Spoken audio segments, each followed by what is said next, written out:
So the tool I wanted to talk about today is something called a goal deployment sheet, and it resulted out of a discussion between myself and my friend Alan Goswell, who's got this sort of genius MBA business background. We were talking about a tool that he had used in the past, and then how we could adapt it and use it for goal setting.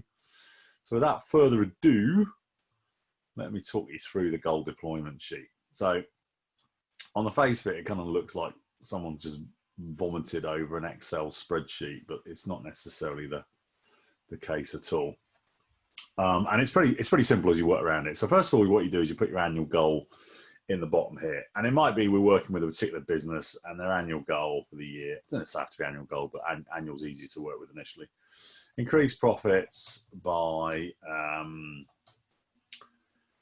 500k, whatever currency you're in. Okay, and then so you've got your annual goal here, which is captured there, and then you move over to your 90 goals. 90-day goals might be stuff like, I want to increase sales by 20%. So, okay. Second annual goal might be reduce costs. So that's by 20% as well. And your third quarterly goal, 90-day goal, might be create some extra income streams. Some would argue that's a little bit vague. I would agree. But it's something to talk about. And then the final might be lead generation up by 20%. Okay. Now, what then happens is you're going to think of a series of tasks or habits that would help you to get to those 90-day goals. And so, okay, you might say, okay, attending more trade shows would be useful. You might say getting some sales training done for your staff might be useful. You might say launch a new product range.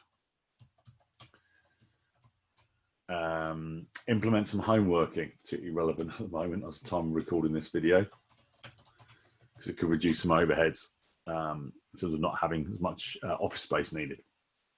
Okay. Then what we're going to do is we're going to say, well, of these four goals, which of them relate to the task? So, for example, increase sales by 20%. Yeah, if we attended more trade shows, that would definitely help sales. It would help income, and it would help lead gen. Reducing costs. Primarily, the home working is going to help with that one. Sales training, that's going to help with our sales.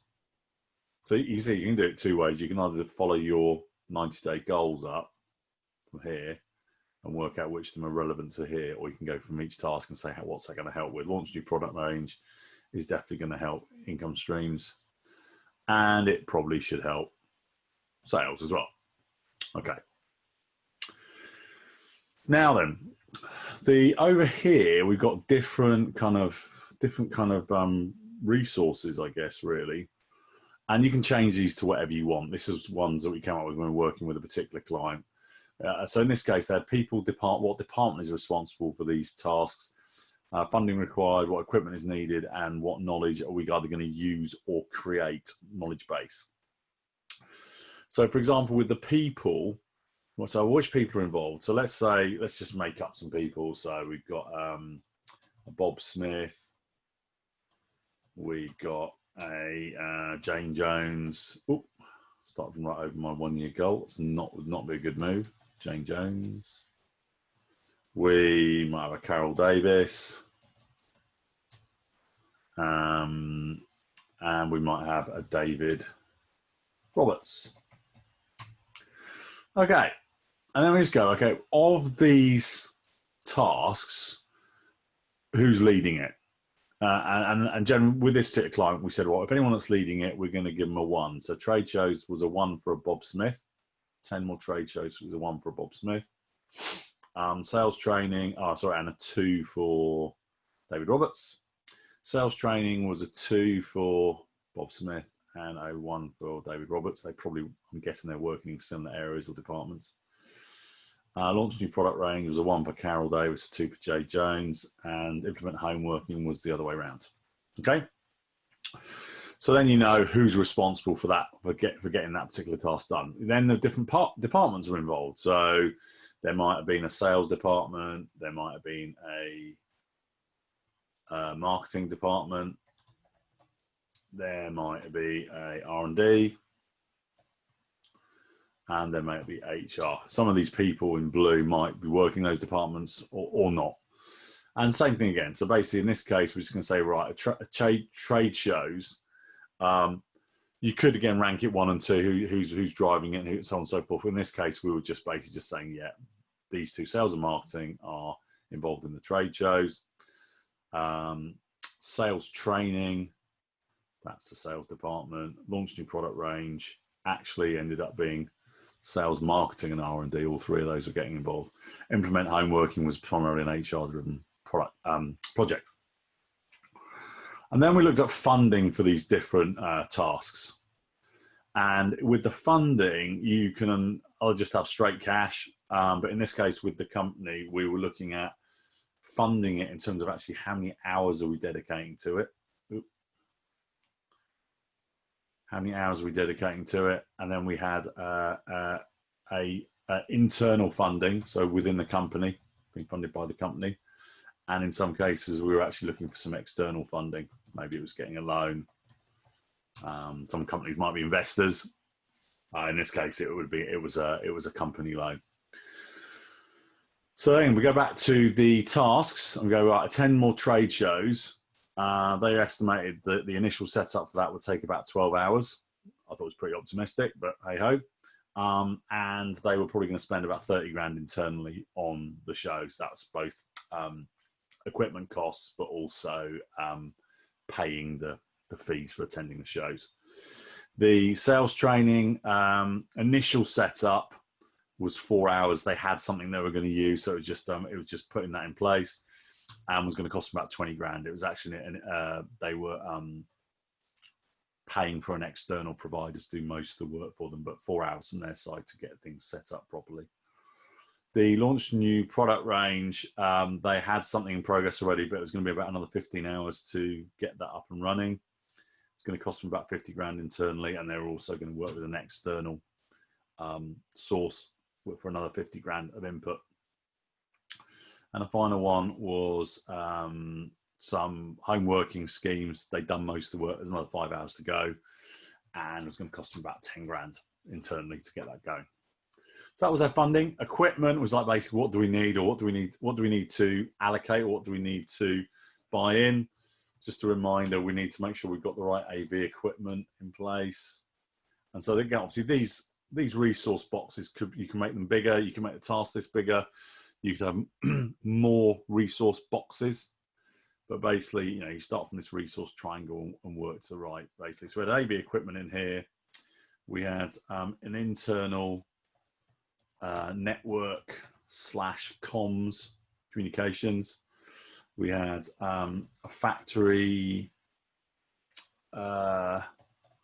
which they call Plant Site A, which was a new facility they brought on board, and office space, we'll call it Office 1. So in the case of these projects, again, with starting from the tasks up here, we just work across again. So trade shows was definitely going to need equipment. Sales training was going to need some AV equipment and also some office space.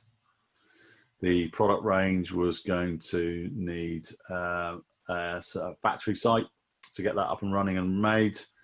And the home working was primarily internal network and communications.